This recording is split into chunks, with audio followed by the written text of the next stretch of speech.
Hello, Black people. My name is Dr. Boyce Watkins, and welcome to drboycetv.com, the home for intelligent Black people.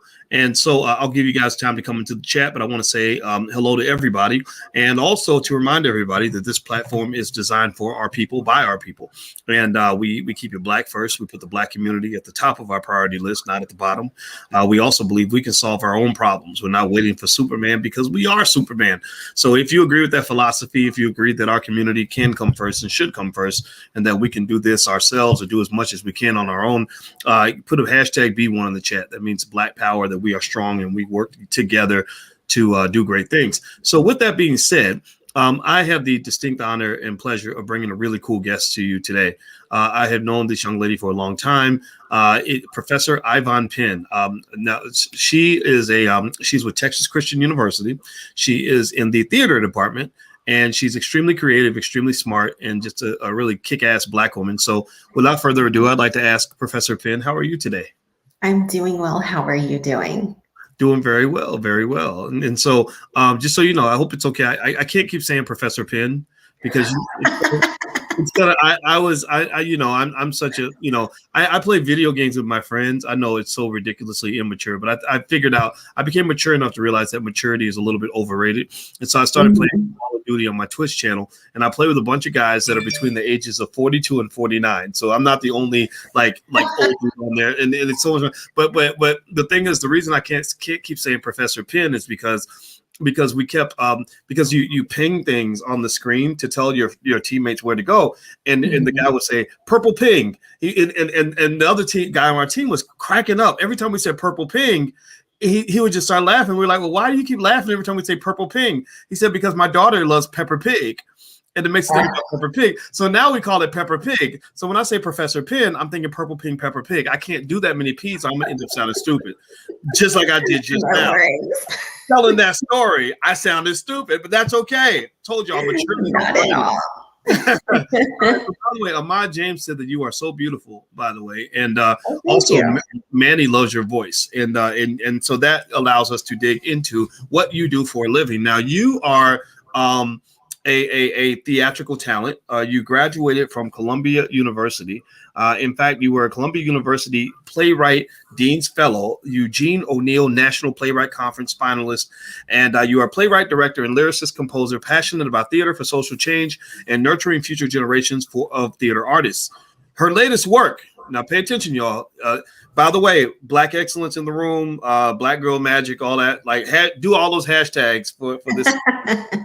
Her latest work, Four Beau, a play inspired by the murder of Botham by Officer Amber Guyger, has garnered national honor as a 2020 finalist for the prestigious Eugene O'Neill National Playwrights Conference. Okay, so let's talk about this.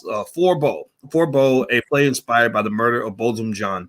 Did I say that right? I said I couldn't pronounce everything correctly? Yes, that's correct. Okay.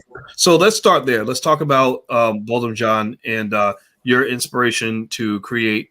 So you created a whole play about sort of what happened here. Can you tell us about that? Absolutely. So yes, I followed the Amber Guyger trial very carefully last year. In between teaching, of course, is when I would finish with class, I would return home and watch as much of the trial as I could. And I found myself being really inspired by a particular moment from Judge Tammy Kemp, when she mentioned, why are the people locked out? This is the people's court. Let the people come inside. Now, she had no idea I was watching. Yes, this particular case is one that not only had national attention, international attention. As I was doing research at the courthouse, there was press from around the world waiting to see what the judgment would be. Would a Black man would it be ruled a Black man should have been able to be safe at home? Is what everyone was waiting to hear. And however, of course, Judge Kemp had no idea that an artist was watching, or perhaps one of many, but it felt like a call of action to me. To use my craft, to use my gift as a writer and director, to keep the doors of the courtroom open. That's literally how I see Four Beau, and subsequently the Four Beau initiative is through this piece of artwork, through performing arts, we will enter the courtroom. We will, as a community, bear witness to this ugly truth that happened. And as a community, we're going to deal with it. We're going to look it in the face and figure out how to not end up here again. Okay, so let me ask everybody in the chat. First of all, give me a yes or no if you remember the case of Botham Jean and Amber Guyger. Give me a yes or no if you're familiar with that. And that was obviously the case of a female police officer who happened to be white, who claimed accidentally that she walked into Botham's apartment instead of her own and shot him. And I also saw that there was an appeal recently where she's trying to get appealed. So what's the talk, down in Texas? Because you're down on the TCU campus. So what's the talk down there about sort of all this is kind of happening? Right. Well, very uncanny and ironic that all of this is unfolding in the same frame of time. We had no idea when we were planning production that it would hit right here at the appeal. I made sure to watch the appeal. There is no, if for those of you who did watch, a decision has not yet been made. It was really unnerving to listen to the argument for why Amber Guyger's sentence should be lessened. However, it was encouraging to see the judges who were hearing this out poke and prod at those arguments and say, hey, but you're forgetting XYZ. You're forgetting she confessed on the stand that she shot with the intent to kill. So the general buzz, Texas is Texas.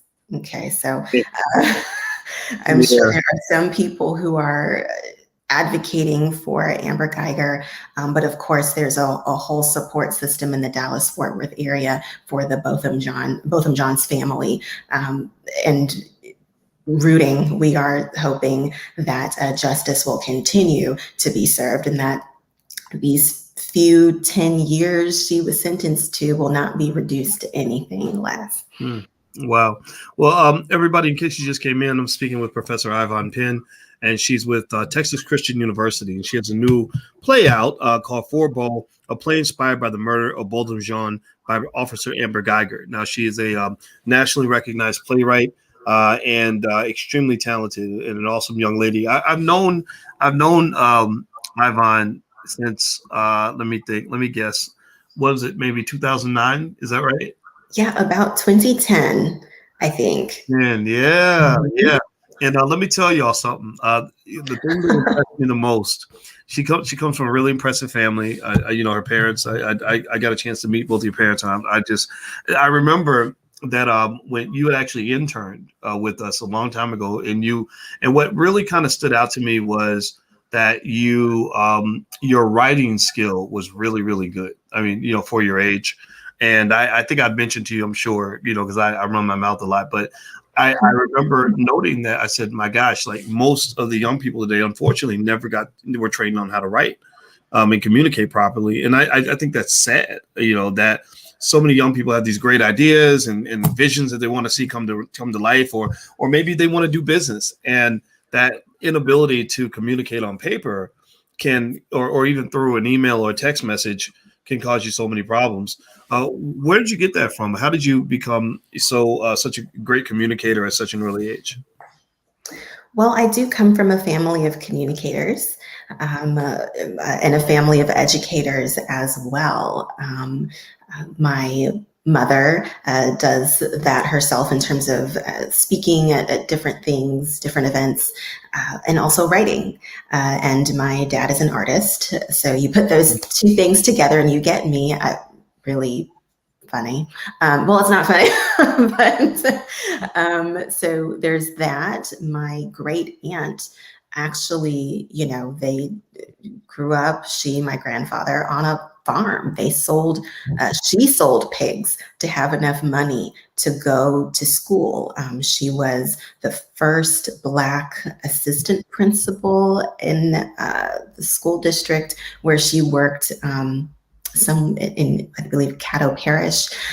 So a lot of breaking of boundaries and ceilings. And I also have, preachers in my family. So the whole speaking and communicating and artsiness just all kind of culminated here. Well, I like that though. That's really interesting, and yeah, and I can confirm you've been artsy for a long time.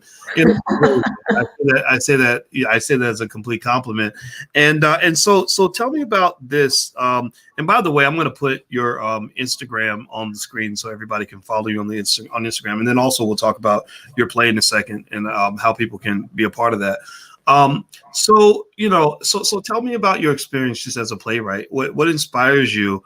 You've done a lot of theater work. I remember when I was in New York and you had something going on in Columbia, and I was so mad because something happened with the traffic or something. And I remember I got there like just too late to see it, but I was super impressed when you were there. And you went. My goddaughter also went to Columbia, and I think Columbia is such a great school to attend. I actually, believe it or not, I don't know if I ever told you, I got into Columbia for my PhD. Did I ever tell you that? You did. I mentioned that. Yeah. And I turned it down, and you know what? I had been like jealous of myself ever since. I've been mad ever since. Like I literally, when I say jealous of myself, I mean like I'm mad at the fact that I didn't choose Columbia. I chose another school for other reasons, but it's such a great place. But I remember, so let me ask you this. So what inspires you? I mean, when you're talking about, I see you do all different kinds of creative stuff. What drives you, just as a playwright in general? Right. Well, I was bitten by the theater bug a little bit later in life. Not late, but in terms of industry, you've got folks who are doing jazz squares and jazz hands since they were like 4 years old or something. Now, granted, I probably did because I was in ballet when I was 2 years old, but that's beside the point. As far as like legit theater, my senior year of undergrad was when I really got into that, and kind of by not a fluke. There was an open call for casting and anyone could audition. And I thought, why not? It's my senior year. I want to do something fun and interesting. And I auditioned. I did a no. You're not supposed to audition with work that you write yourself. But I did because I didn't know any better. And I was fortunate to be able to join the cast anyway. And there was a professor who was not directly associated with that show, who had his students come find me. I was just walking around on campus and people were chasing me down going, hey, Professor Everett, Dr. Everett wants you to come talk to him. And whereas I was not available for the next show that he was wanting me to audition for, he did talk with me about career opportunities in theater, which in the Black community is either Black people do theater or they just really don't. Like there's kind of no middle ground. It was something I had not considered as an actual career path that could produce any kind of money for myself. But at that time, from that juncture forward, you ask what inspires me. I decided at that point when I was graduating, I wanted to merge. I was an English major. I wanted to merge my love for writing with writing for the stage. Fast forward a little bit, that was reinforced. I did go to Louisiana Tech University to study theater, double emphasis acting and writing, because writing has just been a part of me forever. But it was reinforced when I got to being not having as many opportunities, frankly, due to what color I am. And I remember the night that I went back to my room on campus and started looking up MFA playwriting programs because I thought to myself, I don't want any other Black actors to feel what I'm feeling right now. A part of why this is happening is because there aren't roles, there aren't enough roles, there aren't enough dynamic roles, there aren't enough non-stereotypical roles for Black individuals, and whereby, it's not enough to go boo-hoo. I realized, let me go do something about it. So that's a big motivator for why I write. Well, I love that a lot. And that leads me to my next thought. It seems that in this space, when you're talking about all forms of production, whether it's the stage or media or, movies, all that stuff, that discrimination thing is kind of a consistent theme. And I still remember, you and I have been friends for a long time. And I remember you sort of discussing the challenges of overcoming the divide culturally between, you're a Southern Black woman and you go up to Columbia, which is full of Northern people who are not Black. And there was actually a little bit of a challenge there to get your ideas out there and to get them sort of recognized. How much of that are you okay with talking about? I'd love to kind of like talk about that, because I remember kind of feeling like you, here you are, this talented Black woman who has something to say. And it almost seemed to me, I'm not sure, maybe you can correct me, but it seemed to me like they were kind of saying, well, you can talk as long as you say what we want you to say. Would that be accurate or partially, and I'm happy to elaborate on that a little bit. In addition to wanting to write so that I can create pieces that people who look like me can step into and have opportunity, just like other folk, I'm also a Christian. Okay, so some of the work that I write, a lot of it also centers around some of those themes as well. And New York City is not devoid of Christians. That's not what I'm saying at all. But it is not Texas. It's not the South. Not Texas. That's a good way to describe it. Yeah, I hear you. And I had people who would sometimes ask me, well, can't you just change this? Can't you just rewrite it? I'm going, no, because I want to honor this as sacred text. And I would adapt things. I would be imaginative with things. The show that, and I told those people out front to let you in. I was upset that they did not let you in after I was really specific. I told them your name. Okay, let me. Come back over here. But that piece was a reimagining of the fall of Lucifer. I was inspired by a passage I came across in my own study time. And I thought, there's actually not a lot about this. So I threw imagination into it. I gave him a sister and a brother. And there was this whole sibling dynamic going on, a sibling battle and all of this. And it was my first full-scale musical that I did. But I literally, in talking, one of my professors is the great Pulitzer Prize winning Lynn Nottage, more Black girl magic. She won her second Pulitzer for her play Sweat while I was her student. Awesome. And it was while I was at her show that I so happened to sit next to a Tony Awards voter. Didn't know, had no idea. And we're just striking it up, little conversation. And she gives me her card because I tell her I'm a writer. And she said, call me later. Let's talk, let's chat. And she asks, well, what kind of work are you interested in? And well, integral to myself, a part of what I mentioned was my desire to write pieces that touch on faith. And literally her response was, you might as well take that on back down south where that'll be appreciated. Oh, wow. So, yes. Wow. It hasn't stopped me though. Here we are. Well, I think that was one of, when you told me that story, one of the thoughts that went through my head was, you think about not to necessarily good or bad, compare like your work to say a Tyler Perry, because people can think what they want about it. Some love it, some hate it, whatever.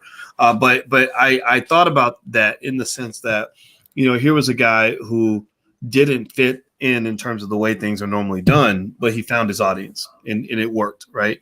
And I think that seems to me to be the challenge for any Black person that is doing what you do. You got to find your people, and it looks like a lot of your people may not have been in New York City or Columbia University, and so I'm curious about this.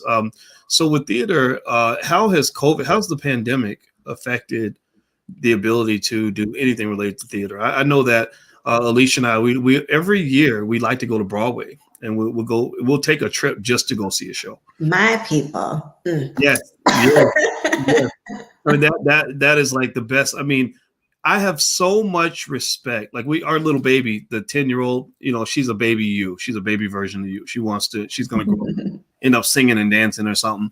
And so we have conversations about content creation and the business. I'm the business guy, right? So it's like, okay, Daddy's going to explain to you the business of all this creative stuff, right? So I'm not the creative, but I understand that, So, so when I was talking to Ice Cube, I interviewed him. I was like, come here, I want you to talk to him. He makes content just like you. All those TikToks you do, he made a movie called Friday. You know the movie Friday, right? And we were talking about it, right? And it's kind of like preparing her because, the thing is, I have so much respect for people in the theater because it looks so hard. I mean, when you watch or I don't know, it could be anything. It could be Hamilton or something. And you're just seeing these perfectly timed performances and people just singing their butts off, doing this every single night with what appears, from my point of view, perfection. I kid you not. I've gone to a lot more than my share of plays. I don't know, more than the average bear, maybe 15 or 20, but compared to someone That's like a good number. Yeah, it's a good enough number where I've seen a couple things, and I keep waiting for that one day where I see somebody mess up. I've not seen it yet. That is amazing to me. What do you think about what I just said? I mean, in terms of from your perspective as an insider in that whole process, what is it that you think that the public should appreciate about what people like you do? Well, you are so right. It is difficult in the industry. Theater and TV film, we all work together. That's the one big myth that I bust, particularly, when I was in New York, I was doing videos through Black and Making It. And part of the myth busting was that theater and TV and film are separate. Yes, someone who comes to mind now is Kerry Washington. While I was in New York, everyone knows her for Scandal. Dun, dun, dun. Does anyone know that she did a piece called American Son on Broadway that was about her biracial character son being lost, and it's set in a police station? Really compelling, amazing. So yeah, this woman does television. She's done film. She's awesome. But to see her in that theater setting, there's no retakes. There's no, you better find that's a old phrase, find your light. You better be in the right lights. There's all these different things to navigate about live theater. And here's something funny. You said, I've never seen anyone mess up. Oh, we mess up. I believe that you do, but it's like I just never see it. Especially you go to Broadway. I just can't even imagine the number of rehearsals required to do it that perfect. Now of course, I'm like any other stupid little fair weather fan. I'll go see the stuff that's really, really big, right? I'll see that first, but then I've seen, stuff that isn't quite the biggest out there. But, I just remember, and I also remember, I'll say this. I remember the first time I saw, or the only time actually, I saw Denzel Washington when he did Fences. Mm-hmm. And I went out of my way to get tickets really close. I was like in the third row.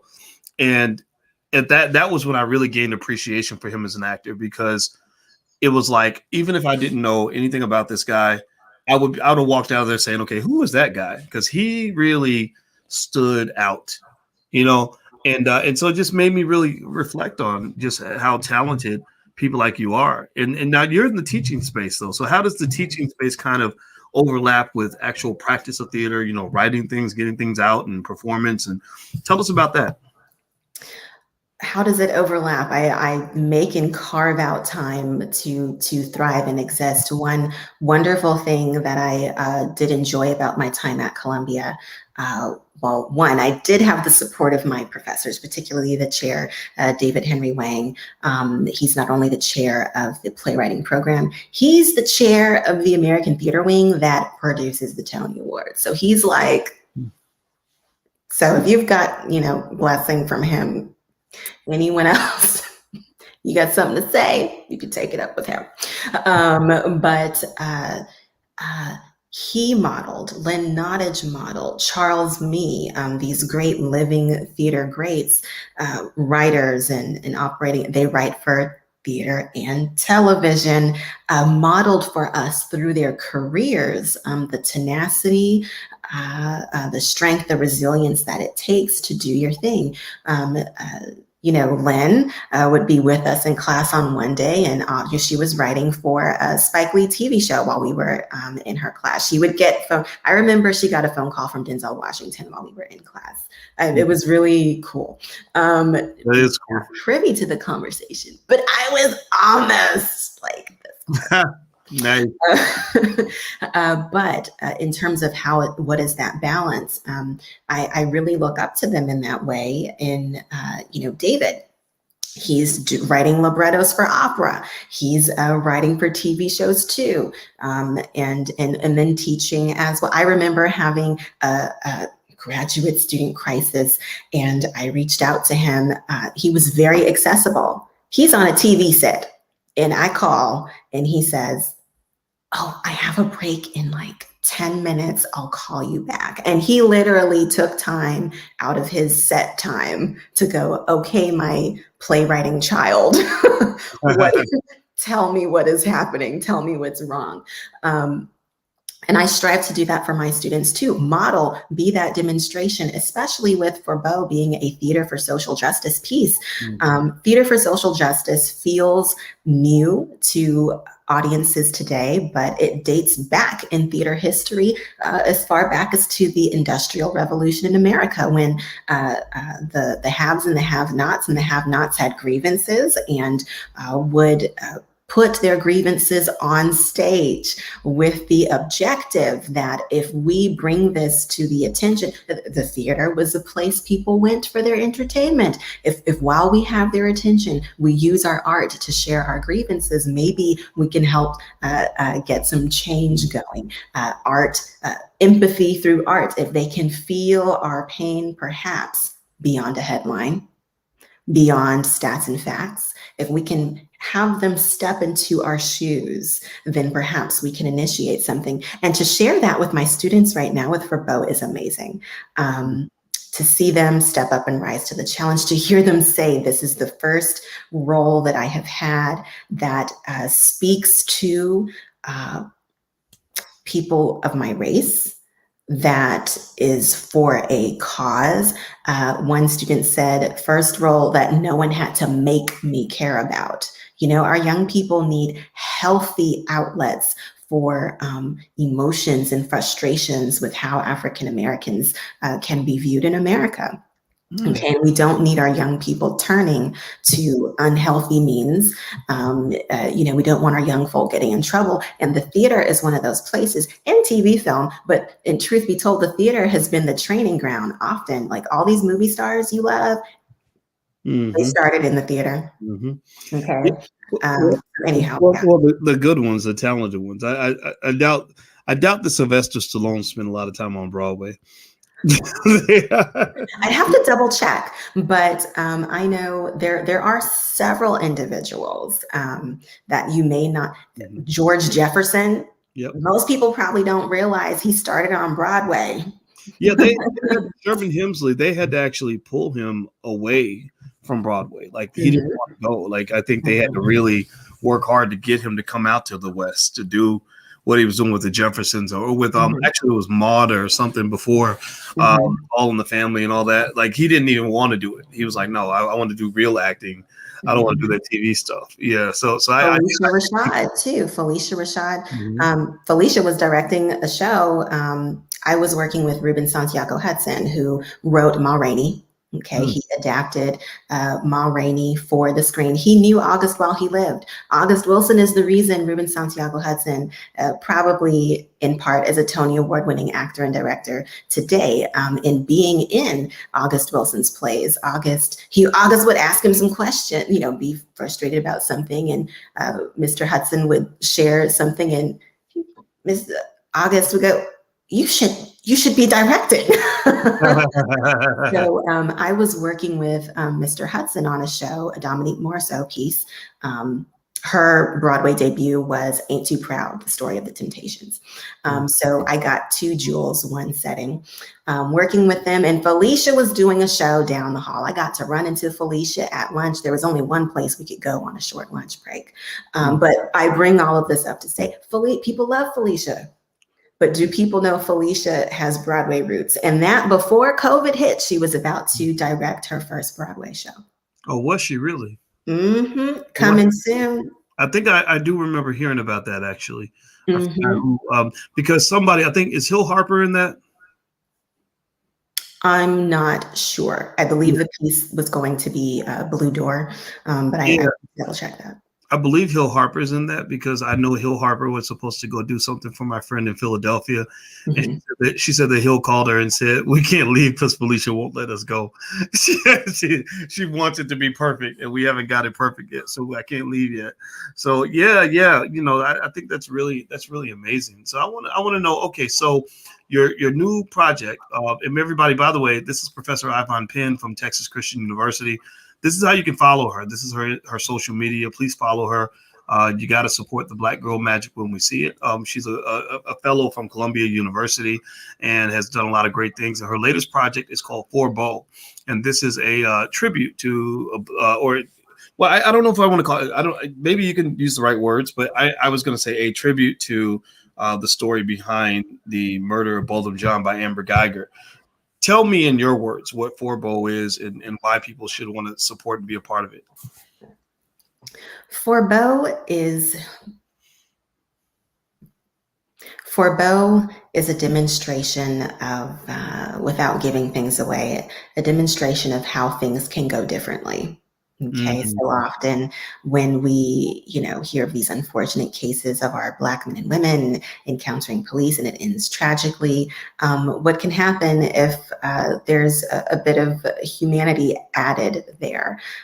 It touches on, it isn't inspired by. Okay, so this is not a docudrama. This is not a full-on recounting, because as an artist, wanted to explore things that audience members aren't already privy to.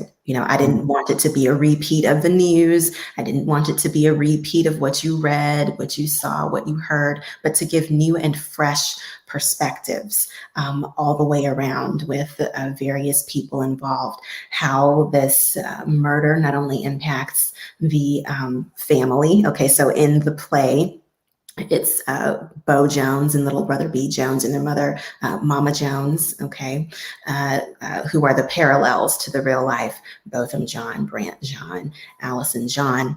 And it looks at not only how the family is impacted, but also the other players involved. And a big part that I've heard from feedback so far, the community, what this does to communities when tragedies like this happen, and through social media, how social media plays a role.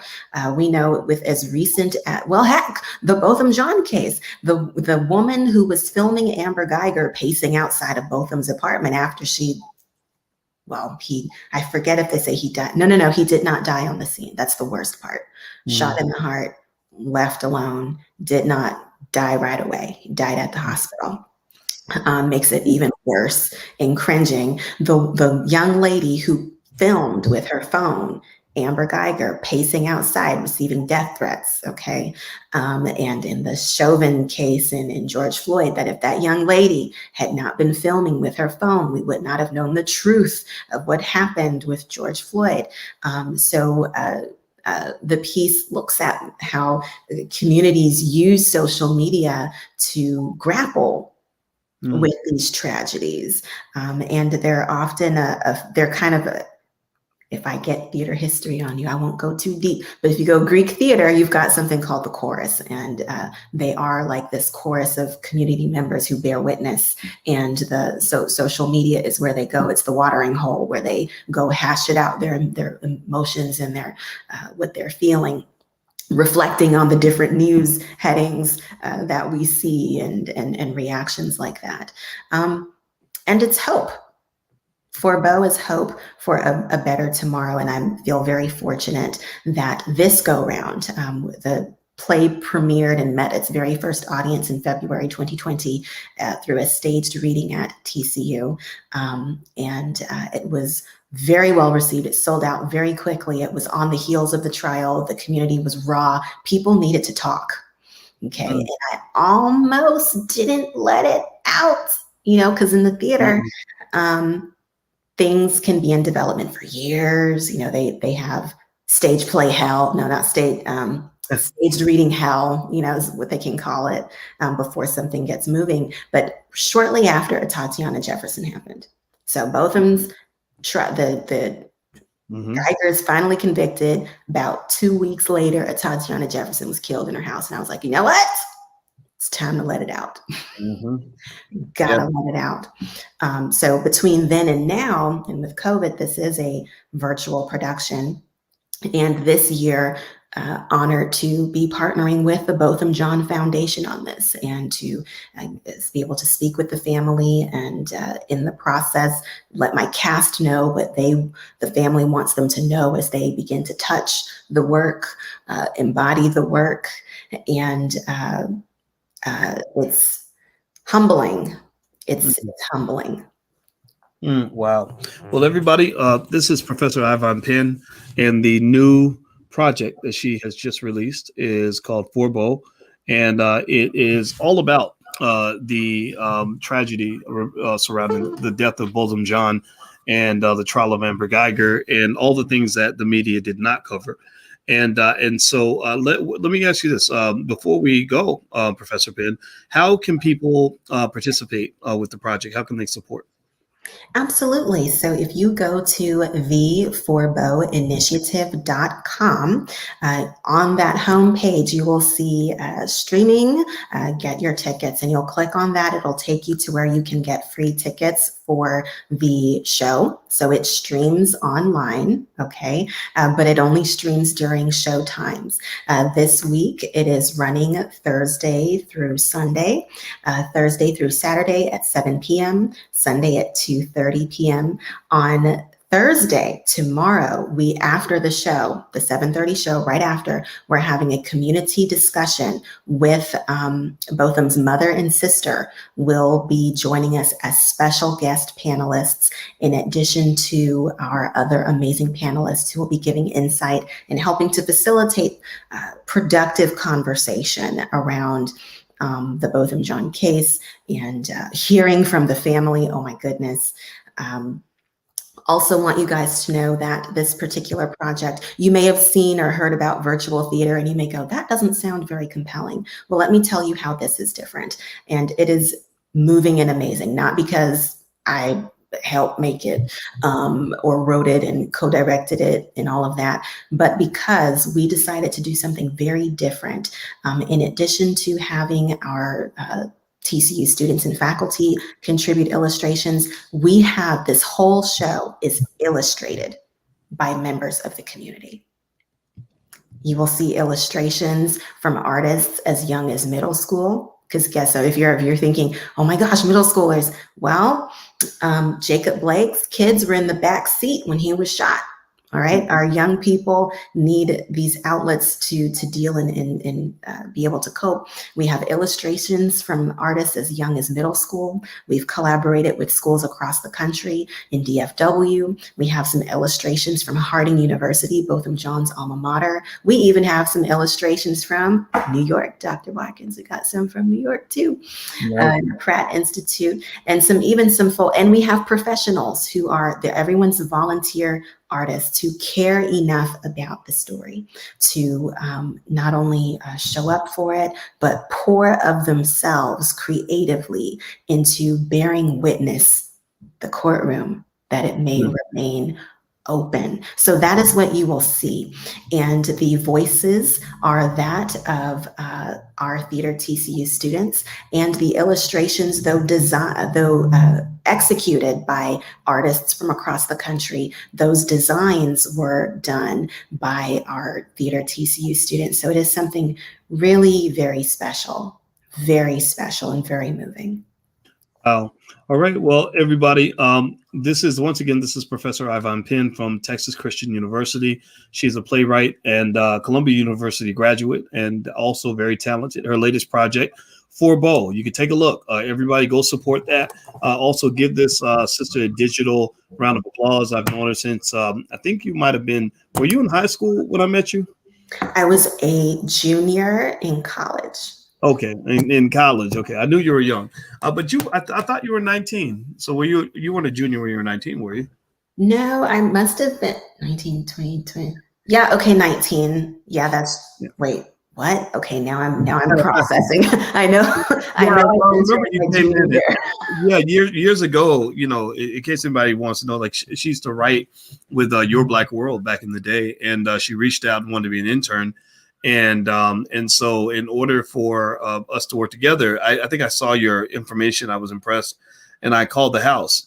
And I remember your parents were like, "What do you want with our daughter?" And I said, "Good, you got good parents." And I was like, "Oh no, it's nothing like that. I promise you." But yeah, that was I still remember that call. And I'll tell you what, working with you was an absolute pleasure. Very professional, very intelligent. And I'm not surprised at all by the success that you've had. So congratulations to you and everybody in the audience. I hope you will congratulate this young Black woman on the great things she has done. You can follow her. Let me give you her social media. Her website to go and support the play is the fourbeauinitiative.com. It's right here. Also, you can follow her at the Pen Speaks. So follow her if that's your thing. If you're into writing or a playwright or anything related to theater, I would say she's your girl, but she's a woman, but she is your girl, if you know what I mean. All right. So everybody have a good day. And it's great to see you guys. And thank you again, Professor Penn. And we will see you all soon. Take care. Bye-bye.